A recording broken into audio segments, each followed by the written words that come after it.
आज ही Doubtnut app download करें। Doubtnut पर होगा अब आपके सभी मैथ्स, केमिस्ट्री, फिजिक्स और बायोलॉजी डाउट्स का सफाया। बस अपने क्वेश्चन की फोटो खींचो, उसे क्रॉप करो और तुरंत वीडियो सोल्यूशन पाओ। Download now. क्वेश्चन में कहा गया है कि एक बाइसिकल है जो कि हमारा मूव कर रहा है along a straight road such that कि जो इसकी पोजीशन है वो डिस्क्राइब की जा रही है इस ग्राफ के द्वारा। तो हमको कंस्ट्रक्ट करना है वीटी और AT graph for this motion for T is equal to 0 और greater than 0 and less than 30 और इक्वल टू 30, यानी मतलब 0 से 30 के बीच में।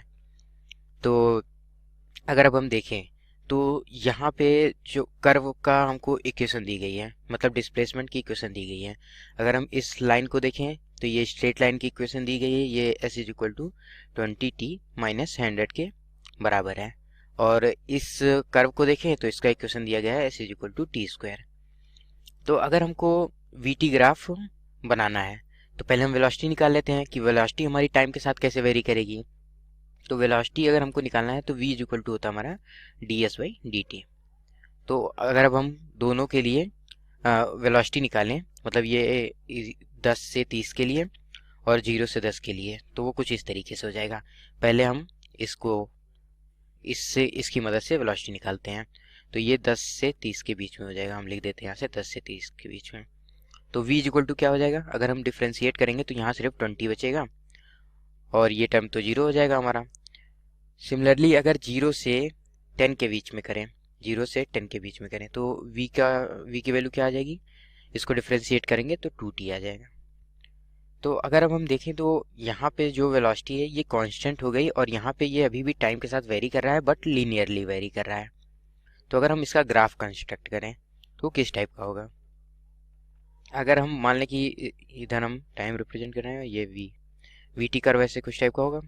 तो अब वो हम निकाल सकते हैं कि वेलोसिटी अगर हमको निकालनी है तो t is equal to 10 second पे कितनी वैल्यू होगी इसकी, 10 अगर हम रखते हैं तो v इज इक्वल टू कितना हो जाएगा 20, यानी 20 20 मीटर पर सेकेंड तक ये हमारा टाइम के साथ वेरी करेगा। उसके बाद ये कांस्टेंट हो जाएगा और इसकी वैल्यू कितनी के बराबर हो जाएगी, 20 के बराबर हो जाएगी। तो अगर अब हम देखें तो ये हमारा बेसिकली कंटिन्यूअस कर्व होगा हमारा, कहीं भी मतलब अगर हम देखें तो ये अगर हम लास्ट पॉइंट पे देखें 10 सेकंड पे तो ये कंटिन्यूअस होगा क्योंकि दोनों पॉइंट पे इसकी वैल्यू 20 के बराबर ही आ रही है। तो हम यहाँ पे रिप्रेजेंट कर देते हैं, मान लेते हैं यहाँ कहीं हमारा 20 होगा और ये 10 सेकंड हो गया हम मान लेते हैं और ये हो गया हमारा 30 सेकंड। तो क्या होगा, अगर हम देखें तो यहाँ तक लीनियरली वेरी कर रहा है तो यहाँ पे जो ग्राफ आएगा इसका ये कुछ इस तरीके का आ जाएगा, स्ट्रेट लाइन आएगा यहाँ पे, सॉरी ये स्ट्रेट लाइन होगा हमारा, ये स्ट्रेट लाइन होगा। और फिर उसके बाद क्या है कि v की वैल्यू कांस्टेंट हो जा रही है, यानी टाइम के साथ वेरी नहीं कर रही है, तो वो इस तरीके से जाएगी। तो ये आ गया हमारा वी टी कर्व। अब अगर हमको निकालना है एक्सेलरेशन का कर्व तो हम क्या करते हैं, एक्सेलरेशन हम जानते हैं ये हमारा किसके बराबर होता है, D V by D T के होता है। तो acceleration D V by D T के लिए होता है, तो हम क्या करते हैं दोनों हम इक्वेशंस को डिफ्रेंशिएट करके देखते हैं। तो 10 से 30 के लिए अगर हम करें तो इसको अगर डिफ्रेंशिएट करेंगे तो ये कांस्टेंट है यानी वैल्यू 0 आ जाएगी, तो एक्सेलरेशन की वैल्यू क्या आ गई, 0 आ गई। और इसको अगर हम 0 से 10 के बीच के लिए निकालें तो a की वैल्यू क्या आ जाएगी, इसको डिफ्रेंशिएट करेंगे तो 2 आ जाएगी। तो दोनों केस में हमारा एक्सेलरेशन कांस्टेंट है, पहले केस में 0 के बराबर है मतलब कि एक्सेलरेशन लग ही नहीं रहा है, और दूसरे केस में 2 के बराबर है। ये मीटर पर सेकेंड स्क्वायर होगा, यूनिट तो सेम हमारी हो ही जाएगी क्योंकि जिसके टर्म में डिफ्रेंशिएट कर रहे हैं।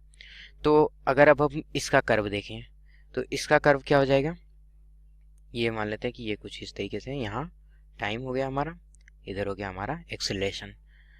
तो हम यहाँ पे मार्किंग कर देते हैं। अगर अब हम देखें तो 10 सेकेंड के लिए इसकी वैल्यू कांस्टेंट है पर 2 मीटर पर सेकेंड स्क्वायर के बराबर है। तो हम यहाँ कहीं रिप्रेजेंट कर देते हैं, ये मान लेते हैं कि हमारा 2 है, ये मान लेते हैं ये हमारा 10 है और यहाँ पे हमारा 30 सेकेंड्स है। तो यहाँ से स्ट्रेट लाइन जाएगा और वो बस इस पॉइंट तक जाएगा, 10 तक हमारा जाएगा। और उसके बाद क्या होगा, उसके बाद अगर हम देखें तो 10 से 30 के बीच में क्या हो जाएगा, ये 0 हो जाएगा। तो इसको हम एक स्ट्रेट लाइन यहाँ से ऐसे ड्रॉप कर सकते हैं और ये इसके ऊपर कर्व चला जाएगा। तो ये आ गया हमारा AT curve. So that's our answer. Thank you.